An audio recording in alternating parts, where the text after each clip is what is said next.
mountain to the ocean, from the windward to the leeward side. On the island, we do it island style.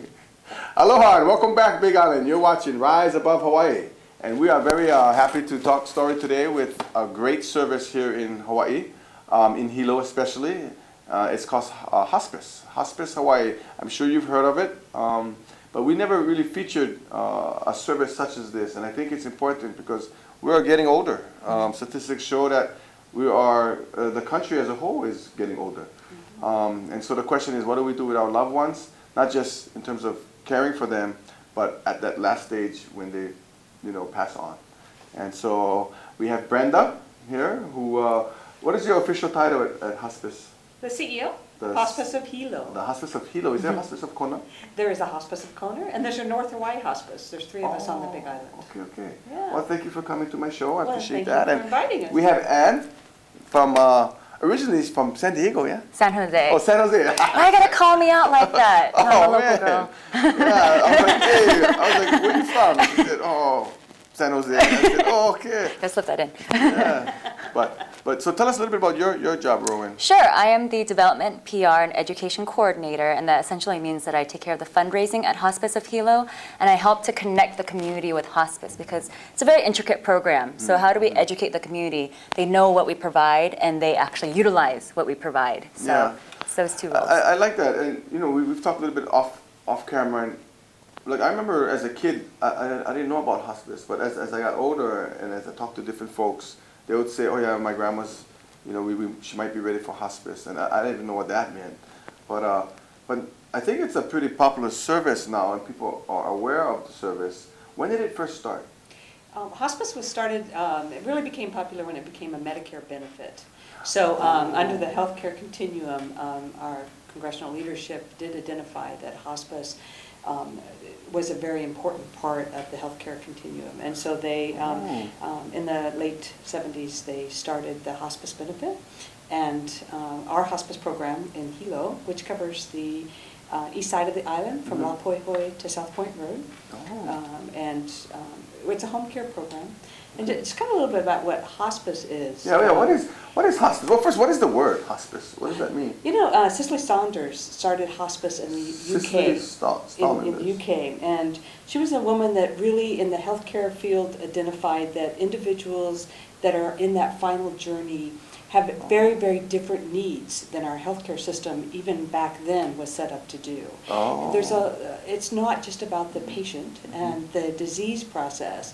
It's really about the journey that they're going through from that time of diagnosis of a life-threatening disease. Like the psychological journey, or like what you mean? If you look about it, it's everything. Hospice is all-encompassing. We are looking at the patient's individual needs. The only healthcare program that not only admits the patient, but we admit the family into our program. And offer those services. To the family. We're looking at the medical healthcare needs of the individual to provide comfort, sometimes because of the disease process, sometimes because of the treatments that they've undergone trying to cure the disease. When that cure is no longer a possibility, that's when folks come into the hospice program. And again, we're looking at the medical, the physical needs, but also really key is we look at the spiritual issues. Not so much their religion, that obviously that's tied into it, their faith system, but really looking at, what did my life mean? Who am I? That really in-depth look at what life is all about and helping individuals. Because believe me, if you got diagnosed today, that would be one of the things that you would be thinking about, wow, what was the meaning of my life? There's also a lot of psychosocial issues that happen around that. The number one concern of people is that they're going to be a burden on their family. Yeah, especially in Hawaii, I think we have that cultural, like being a burden to nobody, I don't need help. We have a lot of hospice care in general, but specifically our hospice program, we don't discriminate based on age or sex or our socioeconomic status, our disease process.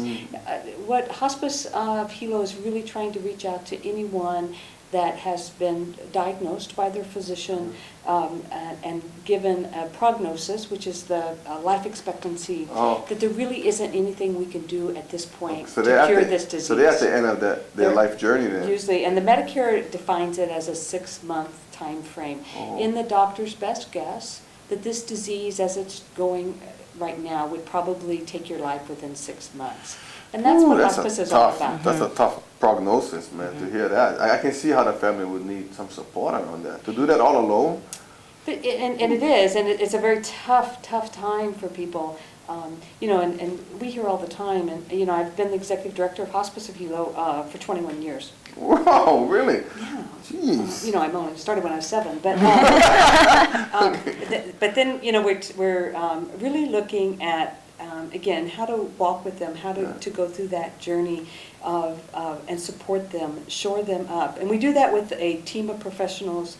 We have spiritual counselors, we have social workers, we have wonderful nurses, our physicians. A big part of our program is volunteers. And just that socialization and that willingness to volunteer and be part of our program and give of themselves to these individuals as the special That's amazing time people, in their those life. volunteers. Oh my goodness, I am so in awe and humbled by what they do. It's just amazing.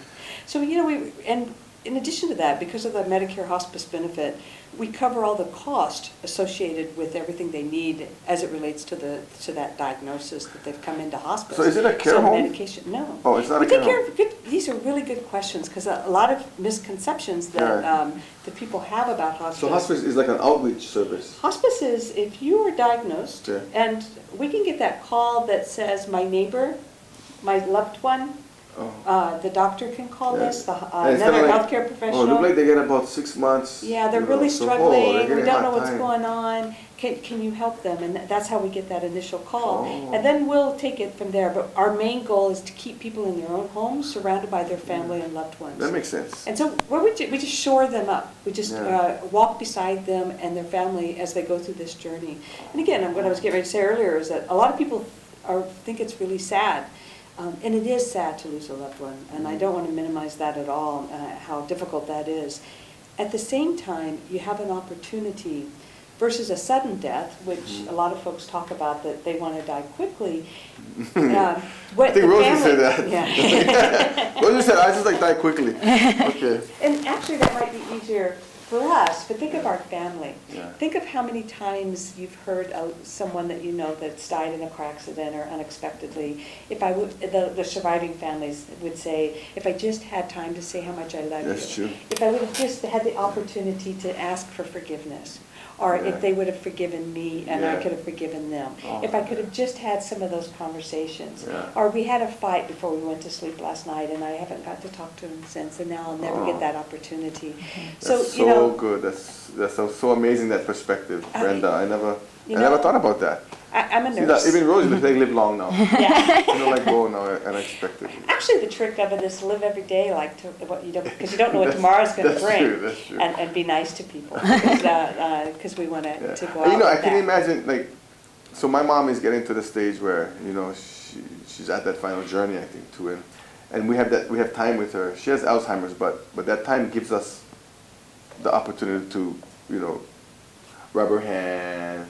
You know, things that we would have been as affectionate if she wasn't ill. Right. You know, I love you.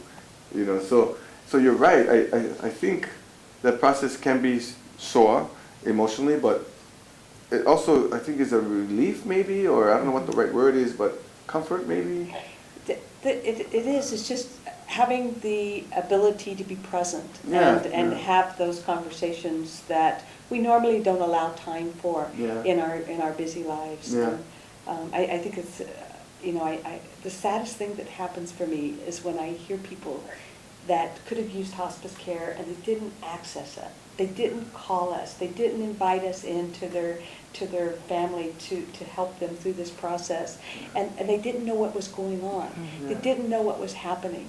The patient was in pain, or their loved one was in pain, or had symptoms that just weren't being controlled. And our healthcare system, as fabulous as it is just really not designed to really meet those needs of individuals that are in this journey. It's Yeah, not about I the agree. disease process. It's not about healthcare. It's about helping people live with this diagnosis and Yeah. this situation that they're in. How to support them, how to help them take advantage of every opportunity that they Yeah. can have in that phase. And it might be as simple as making sure that they're not throwing up anymore, that the pain's controlled, Yeah. and making sure they can sleep at night, so that during the day they can have conversations Yeah. and be present with their loved ones, and it's just Yeah, huge. that's important, man. I think that final phase. I think I don't know what, like, philosophically or existentially. You know, we all ask ourselves that question: how do we want to go out? I think if I can add something, we like to tell people that we are empowering your family to care for your loved one. Because some people have this misconception that we come in and we sweep up everything and we take all the responsibilities away, when it's not like that at all. Our clinical team comes in, our interdisciplinary team comes in and educates the family on what to expect. So again, the shock factor is alleviated. So when someone is helping the patient alleviate their pain, it's the family member. It's the family members who learn how to administer the medication. It's the family members who learn how to help their father or mother sit up so they're more comfortable. And so they feel empowered to care for their loved one. And we're with them every step of the way. We're there 24/7 for a phone call if they need help. And we're there one time or 2 times a week. But it's about helping the family to feel like they have the power, they're grasping the information, and they're understanding what's happening at that moment. That's good. You mentioned the process of loss that we go through psychologically. The shock. Oh, what? Huh? Then there's like the denial. No can be. And then there's like the pleading, right? With oh God, if you make them live longer, I'm gonna do this, or whatever. And then there's finding this acceptance. I think that's the process of loss. Right. Helping them in every phase, I can see as being crucial to that process of the family understanding what's happening. So. There's also some little bit of misconception about that processes of grief and Oh, yeah, loss, yeah, and what is that we go through it in a Like, logical stage, way. yeah. Oh, and yeah. we don't. And human beings don't. We Yeah. might be in acceptance today, but totally denied by this evening. Oh, It's that's good to know. It's a defense mechanism that our mind has in order to help us just not totally lose it with what's Yeah. going on. So we can take things in stages, and how we process through those stages might vary. Yeah. And no one does it the same, and everyone's individual. So then there's really an open arm approach to working with the families, and it's not one Absolutely. family fits all kind of approach. Not at Yeah. all. And even the symptoms and there's so many different variables that would, and again, what, hospice is doing is walking in and figuring out what your needs are, what Yeah. your family needs So are. it's very not- family-centered then. It's very family-centered. It's holistic and it's family-centered. Holistic right there. because the hospice logo has 4 branches to it. Okay. And it shows what we administer to the patients. There's a physical pain, there's a psychological pain, there's the emotional pain, and then there is the spiritual pain. And so how do we come together to provide the best care we can to each of these patients and their families so that we're addressing that whole circle? It's not just Wow. one square, it's all of them. That's great, and you're particularly interested in the public, connecting the hospice with the public. Exactly. This is a great service, Brenda. How can we get the public to be more aware of what you guys provide? That's what you're here for. That's why we're here. Oh, that's my job. That's why you guys watch. No, but Brenda always emphasizes this, and it's so important that it's the 6-month prognosis. The moment they hear it from the physician, there's shock and there's denial. But the sooner you call hospice in, the more value there is to the services we provide, because the grief process, it's continually changing and it's a long process.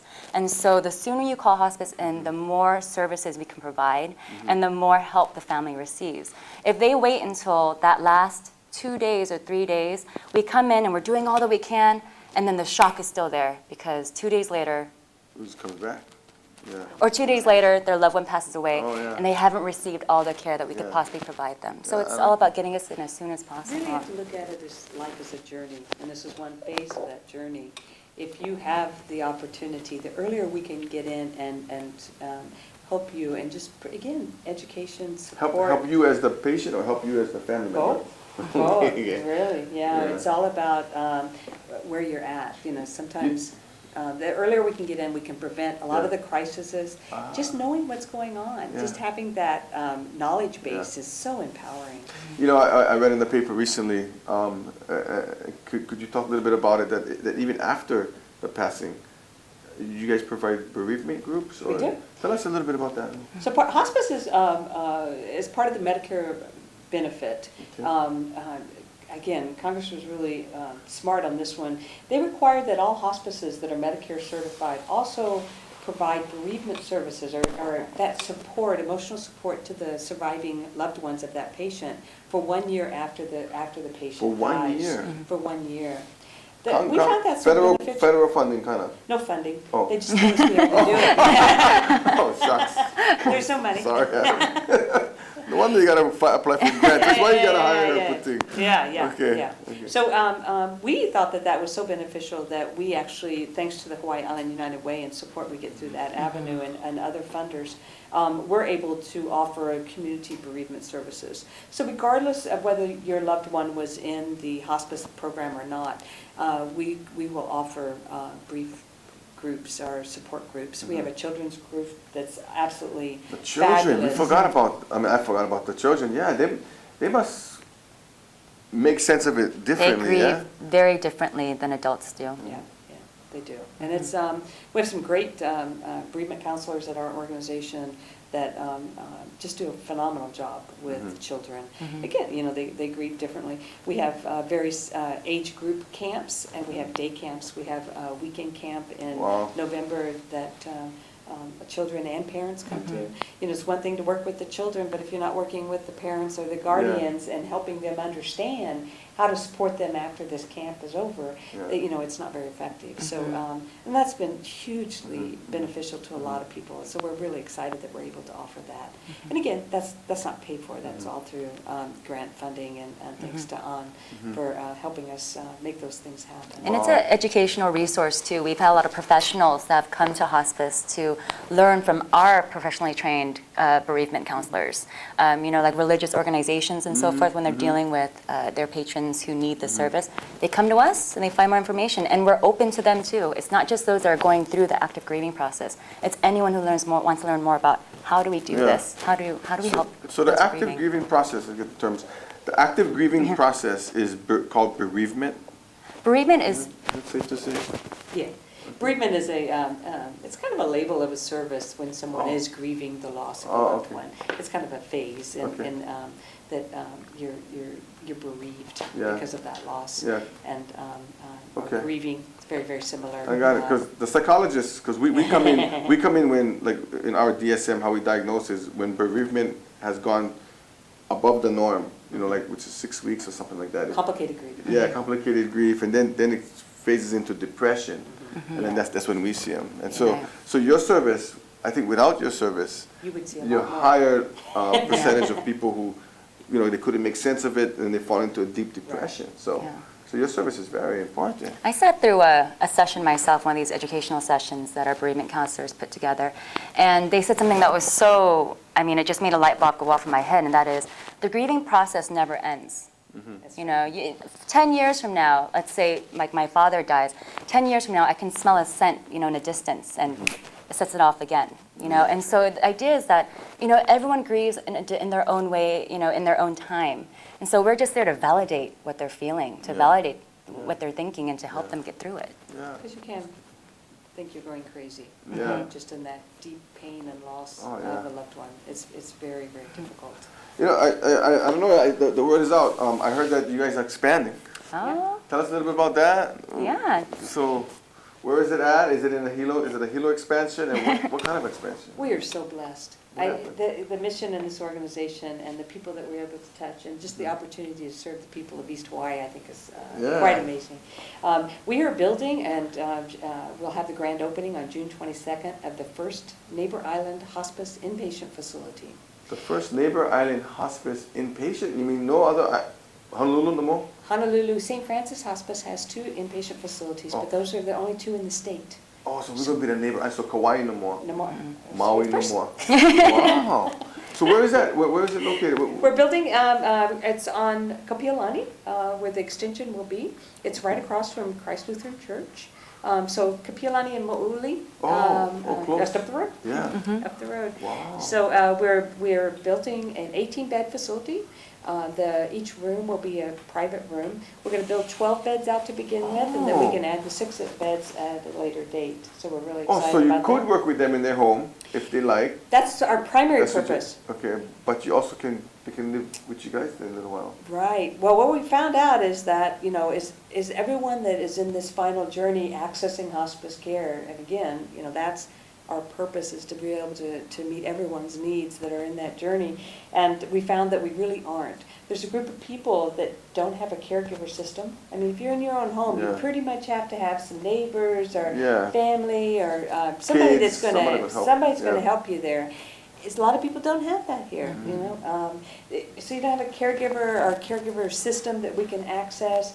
You might not have a home, That's true. You might be too sick, too far in your disease process to be the family to even think that they can do this. Oh, wow. Or the family might be in Oahu, your kids are there working. Oh, and that's all of a sudden you big missing piece on the continuum of hospice care. Right. Then is that right there? You got it now. Right.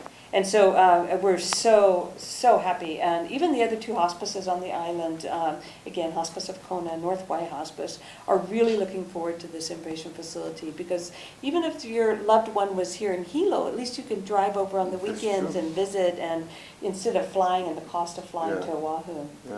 There's a couple, just before Sure, we go go ahead, too much go further ahead. than that, I just wanted to make sure that people understood that Yeah. what hospice is, it's not about just cancer.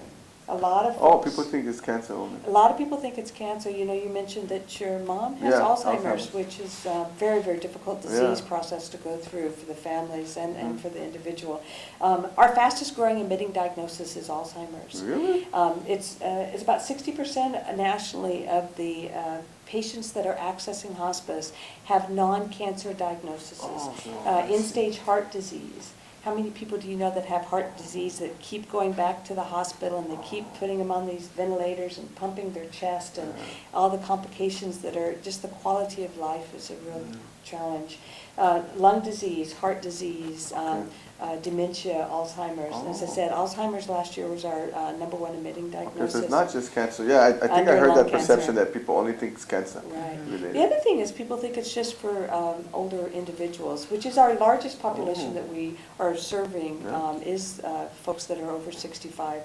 But we also take care of children and babies. There is no age requirements in our program. Okay. So when we built this new inpatient facility, and we're talking about designing it, children are really a key part of it. Of the planning and in the program that we're Wow. offering, is that, last year we had a lot of mothers that died in our program Wow. with children. And if you think about, how a child losing someone Yeah. so significant in their lives, a grandparent or their own parents, they grieve so differently. If they weren't able to be in their home setting and they needed to be in this inpatient facility, we have a program and a children's room that's going to be able to address just their needs. Again, children grieve, and this is really important for people to understand, is that when a child is grieving or looking at that potential, they'll say, well, they just went out and played like there was nothing wrong. It's because they could only work on this and that grief and be in that presence of that pain for so long. Then they need to go be a child or be Yeah, a kid. yeah. Then they can come back. And as long as you don't force them to just stay with that Yeah, pain on a yeah. consistent basis, it's not that they're being disrespectful. It's just how they go through that process. And you want them to go through it healthy, because it will impact the rest of their lives. true. And how they handle school and their social events. So I like the And- children focus. yeah, it's just That's good. quite amazing. And then if children are dying, right now our options are that children have to go, most of the care when you're that seriously ill is provided in Oahu through Kapiolani. So we want to make sure that those children that have a terminal diagnosis are able to come in and stay here in their own community around their loved ones. The inpatient facility will help facilitate that, so that they get into a crisis in the middle of the night, the parents know that they have some place that's close that they can bring them to. And we have a great hospital system, and kudos to the improvements that Hilo Medical Center's made in healthcare and our delivery of healthcare. But it's still an acute care hospital. It's kind of scary. If we can develop a relationship and embrace the patients and families of these young individuals. A couple weeks ago we had Tiana Ka'ohanohano from our VA Yes. center. She said, Yeah. I asked her, so how many, you have any extra services that come in? And she said, oh yeah, hospice comes in. Yeah. So you guys are partnering with a lot of different agencies like that. So Yeah. that's good news. Yeah. As we wind up, what do you want to let the public know about hospice that you think is important that maybe they don't know? Well, I think Brenda did a fantastic job talking about what hospice provides. We just really hope the community will reach out to us to help, because at this point, even if you come into hospice and you find out, I don't really need this care or my family member is getting better, they can always exit. So just call us so we can get all the information out on the table for you and explain to you what your options are. And secondly, our initiative right now is the Capital Campaign. And so this new inpatient facility, it's going to be done in June 22nd. Join us for the grand opening. It'll be at 11 o'clock a.m. It'll go until 7 p.m. So those of you that are working, just come after work and hang out with us and see what this new facility looks like. But we are having a capital campaign for this building. What is capital campaign? What does that mean? Capital campaign, it means we're raising money to build the facility. Okay. And so we're That's lucky. right, because you don't get federal funds, so you got to work hard. Yeah, but with this project, we've been so fortunate. We have received a lot of support from the government and a lot more support from local foundations and statewide businesses, local businesses. And so we're aiming for $10 million to build this facility, open it without any debt. At this point, we're at $9.2 million. And so, kudos to Hospice, kudos to our Capital Campaign Committee, chaired by Barry Taniguchi. I'm sure many people know him, Barry Mizuno, Sydney Fuki, Cynthia Sorensen, Norman Hayashi. I mean, we have this phenomenal group of leadership. So all we helping need is us. $500,000 more. Another about $700,000, $800,000, but it's all about participating. Okay. This facility is for the community, and we've received a lot of support from the businesses, from individuals, but there's still a lot more people around Hilo that don't even know about the project. Yeah. So if you feel like this is something you want to support, any type of donation will help us to get to our $10 million goal. And so that's what we want people to take away. Just participate. Be part of this huge effort. And come to our grand opening. June 22nd. So that's mark right. You guys' calendars from what time to what time? 11 a.m. until 6 p.m. And that's, what is that? What day is that? Friday? A Friday. It's a Friday. June 22nd. And where it's going to be? It'll be at the facility. I don't have the address on the top of my head. Oh my goodness. 590 Kapiolani Street. There you go. 590 Kapiolani Street. Okay. Brenda, what's the take-home message for the viewers and maybe for the families who want to consider using your service? I just want to say, let us help. Yeah. That would be my marketing campaign. Just let us help. To me, it's an entitlement. I think everyone deserves this type of care. I think that our healthcare system is very chaotic and difficult to navigate through. And when you're in this situation, it's so overwhelming, and so you don't want to give up hope for that cure. At the same time, it's so chaotic and so scary. Just call us and let us help, because that's all we're there for. For no other reason. It's our mission. And it's just, again, so sad when I know people could have benefited from hospice care and they didn't. And we're here for the community. Talk to your doctor. It doesn't have to be, that initial call doesn't have to come from the doctor. You can call us. Call us. Just call us and say, I don't know if this works for you, or if this is what we qualify. But even if you don't qualify, we usually can help you navigate and get connected to the right resources. What a great service. And not just for Hilo, there's one in Kona, and there's one in North Hawaii. So use this service. I think it's a great service. And this is a way of really taking care of our kupuna, and not just kupuna, but like you said, children as well, who are experiencing that life, that last journey, I would suspect, in your life, Is that the right words? Final journey. The final journey. Ooh, that's tough. But it's also an opportunity. It's an opportunity. So, we love you, Big Island. This is a great service. Thank you, Hospice, Thank for coming tonight. Thank you. We appreciate you folks. Love you. Ahui ho. Bye. On the island, we do it island style. From the mountain to the ocean, from the windward to the lee.